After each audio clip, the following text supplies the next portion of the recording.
ભરૂચ જિલ્લામાં હાલ નવસારીથી વટામણ સુધી ટ્રાન્સમિશન લાઇન નાખવાની કામગીરી ચાલી રહી છે, પણ તેમાં જમીનના વળતરના મુદ્દે ખેડૂતોમાં વિરોધ ચાલી રહ્યો છે। ત્યારે ભરૂચના કુકરવાડા ગામમાં વળતરની વિસંગતતાના કારણે પોલીસ બંદોબસ્ત સાથે કામગીરી હાથ ધરવામાં આવેલી કામગીરીનો ખેડૂતોએ એકત્ર થઈ વિરોધ કરી કામગીરી અટકાવી દીધી હતી।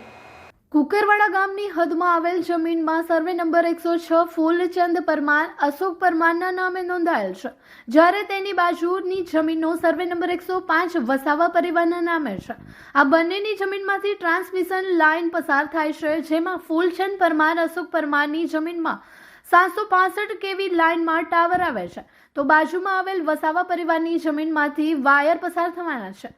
આમાં સર્વે નંબરની ભૂલના કારણે વસાવા પરિવારને ટાવર માટે રૂપિયા 55 લાખ મળવાના છે, જ્યારે પરમાર પરિવાર રૂપિયા 33 લાખ મળવાનું બતાવે છે।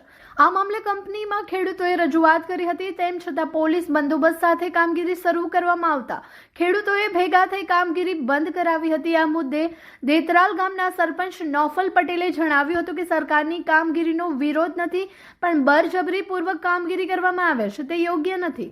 તેમજ સુરત અને નવસારીના ખેડૂતોને ચૂકવવામાં આવ્યું છે, એ જ રીતે અહીંયાના ખેડૂતોને પણ યોગ્ય વળતર ચૂકવવામાં આવે અને ખેડૂતોના પ્રશ્નોનું નિવારણ કરી તે બાદ આગળની કાર્યવાહી કરવી જોઈએ। ભરૂચ જિલ્લામાં અનેક મેગા પ્રોજેક્ટ આકાર લઈ રહ્યા છે, જેમાં અવારનવાર જમીન વળતરના મુદ્દે ઘર્ષણ અને સંઘર્ષ સર્જાતું રહે છે। ત્યારે તંત્ર દ્વારા કામગીરી કરતા પૂર્વે વિવાદ અને વિરોધને થાળે પાડી કામગીરી હાથ ધરવામાં આવે તો આ પ્રકારના વિરોધ ન સર્જાય। એને લઈને આજે એક ઇસ્યુ એવો હતો કે અમારા એક પરમારભાઈ છે અને એક વસાવા પરિવાર છે, એ બેનો ખેતર આજુબાજુમાં આવેલું છે। એક ટેકનિકલ ફોલ્ટના કારણે જે કામ પરમારભાઈના ખેતરમાં થવાનું છે એની નોટિસ બાજુના ખેતરવાળાને અને બાજુના ખેતરવાળામાં થવાનું છે એની નોટિસ પરમારભાઈને આપવામાં આવી છે।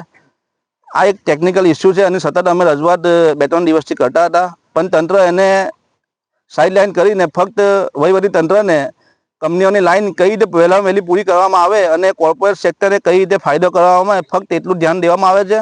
ખેડૂતો પ્રત્યે કોઈ લાગણી છે નહીં એમ લાગી રહેલું છે, અને એ તો અમે એક ટેકનિકલ ફોલ્ટ સુધારવા માટેની માંગણી કરીએ છીએ।